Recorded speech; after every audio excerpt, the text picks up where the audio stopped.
A report which paints a dire picture of hunger in the country.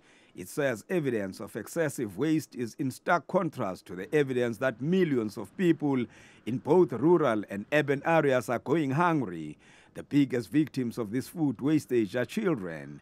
The WWF says reducing food waste in the country can improve the health and well-being of the majority of South Africans. If we look at the resources in terms of producing that food, what we're looking at wastage in terms of energy could power Johannesburg for about 4 months.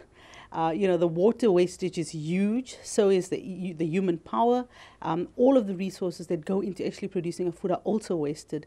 So when we think about the fact that we have about between 11 and 14 million food insecure, hungry South Africans, it's absurd to think we're wasting 10 million tons of food per annum. The WWF says water and energy, together with the cost of disposing of the waste, means that food wastage affects the country's economy and environment.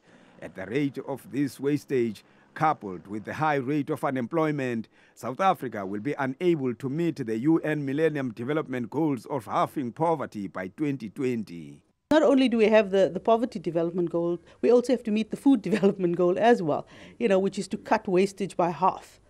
Those are big asks, and we have to start kind of key interventions along the entire food supply chain in order for us to meet those.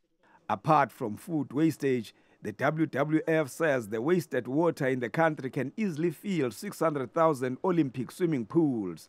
It says farming consumes 62% of a total of fresh water used in the country, a waste of scarce water resources in the 30th driest country on the planet.